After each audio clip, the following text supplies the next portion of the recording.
Baik, sahabat Al-Quran yang dirahmati Allah Subhanahu wa Ta'ala, kita akan lanjutkan. Nah, insya Allah di pembahasan di surat Al-Lahab ini 5 ayat ya, tentunya cuma 5 ayat, tetapi pembahasan mad dan dengungnya lumayan banyak ya.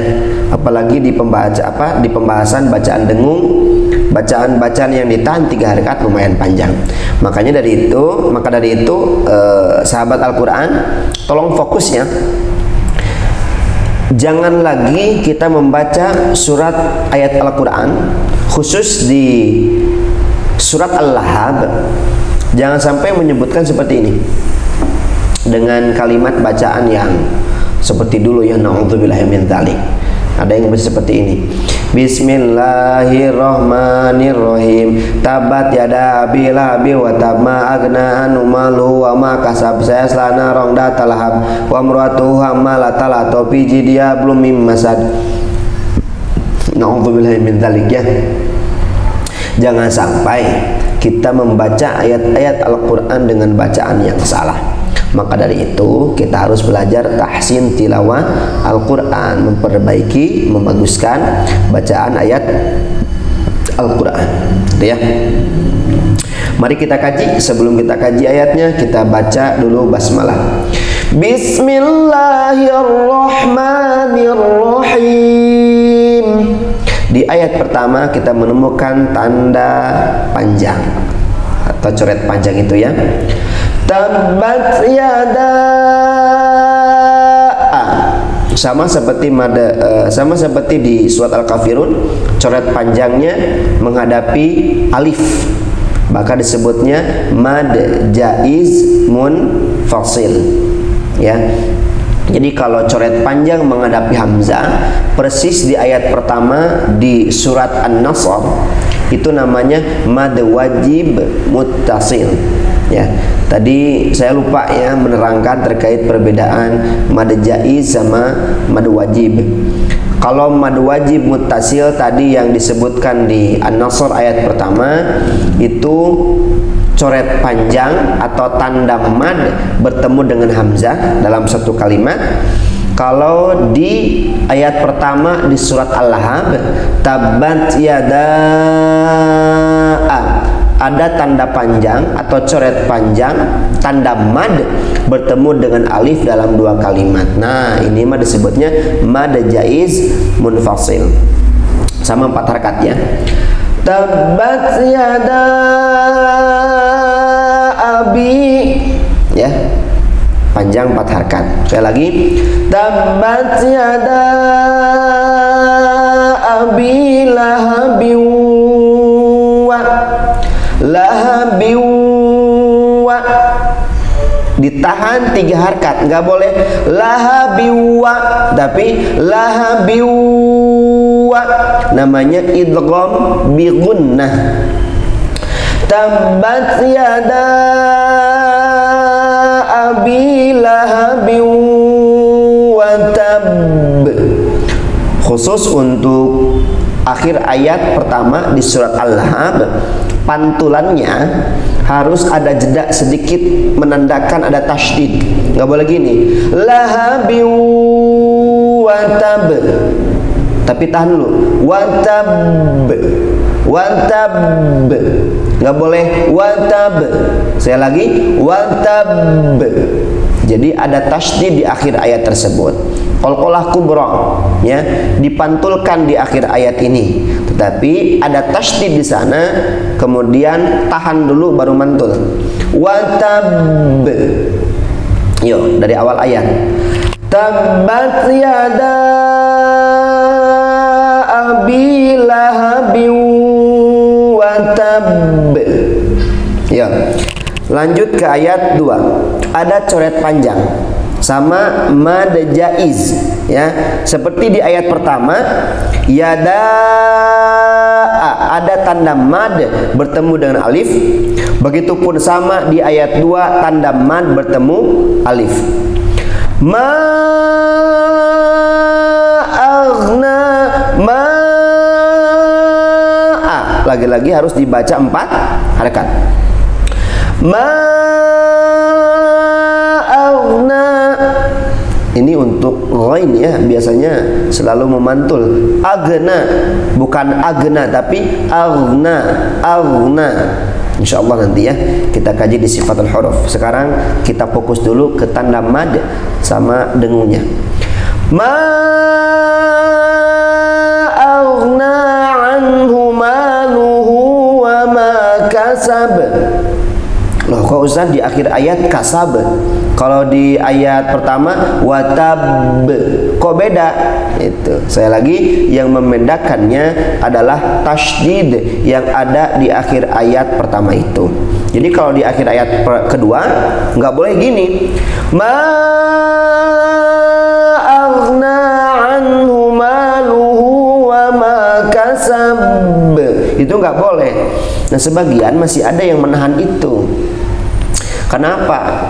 Ayat pertamanya juga watab, oh berarti ayat keduanya kasab, nggak boleh.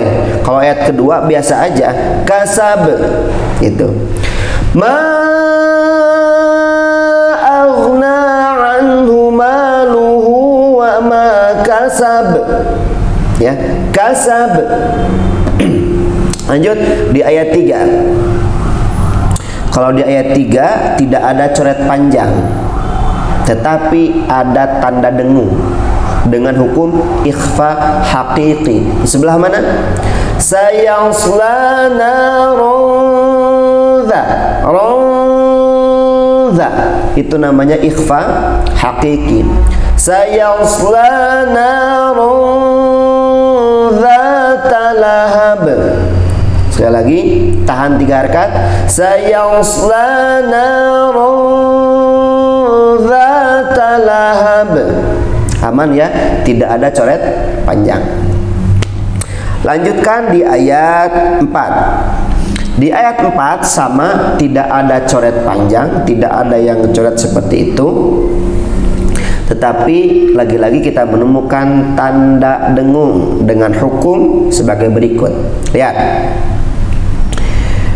Wa imra'atuhu hamma.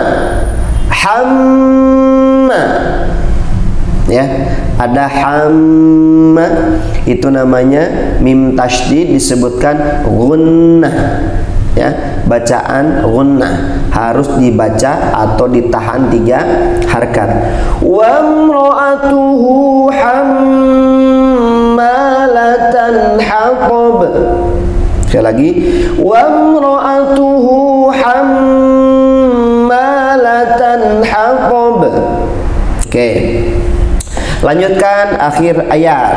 Nah, di akhir ayat ini selalu saja kita menemukan bacaan-bacaan yang tidak didengungkan. Dan kalau tidak konsentrasi biasanya ada kekeliruan. Ketika kita berlatih tetap aja keliru. Di mana? Di bacaan dengung di akhir ayat ini. Di akhir ayat 5 ini ya, atau di akhir di ayat terakhir ini, yaitu di ayat 5, kita tidak menemukan tanda panjang ya, tidak menemukan tanda mad, tetapi kita harus konsentrasi. Ada bacaan dengung berdempetan ya, ada 2 bacaan dengung berdempetan di akhir ayat 5 ini. Coba lihat. Fi jidha hablum mimma. Rata-rata kalau tidak konsentrasi, kadang-kadang yang satu dengung, kadang-kadang yang satunya tidak. Ya, kita lihat. Fi jidha hablum mim masad. Ya, ada 2 idgham bi gunnah. Fi jidha hablum mim masad. Nah, rata-rata kita membacakan seperti ini. Fi jidha hablum mim masad. Itu bacaan yang keliru. Kenapa? Tidak menahan 3 harakat di bacaan dengung ini. Harus dibaca dengung, ditahan 3 harakat. Fi jidha hablum mim masad. Kemudian keliru yang terjadi selanjutnya adalah tidak konsisten. Yang satu dengung, yang satunya enggak. Contoh, fi jidha hablum min masad. Ada yang seperti itu. Atau kebalikannya, di awalnya enggak dengung, di akhirnya dengung. Fi jidha hablum. Oh maaf, itu mah yang pertama ya. Yang kedua, jadi yang kedua mah di awalnya tidak dengung, di awalnya tidak dengung, di akhirnya dengung. Fi jidha hablum min masad. Nah, kadang-kadang justru tidak konsisten. Harusnya dua-duanya dengung, ada yang malah awalnya tidak dengung, akhirnya dengung. Atau awalnya dengung, akhirnya tidak dengung. Itu disebutkan tidak konsisten dalam membaca dengung. Makanya harus konsentrasi di ayat 5 ini, terutama di akhirnya. Sekali lagi, fi jidha hablum min masad. Oke, yuk kita kembali lagi ke awal ayat. Kita coba lebih fokus lagi membaca surat Al-Lahab. Tentunya dengan memperhatikan tanda mad dan juga memperhatikan bacaan dengung. Kita basmalah bersama-sama. Bismillahirrahmanirrahim. Tabbat yada abi lahabin wa tabb. Ma aghna anhu maluhu wa ma kasab.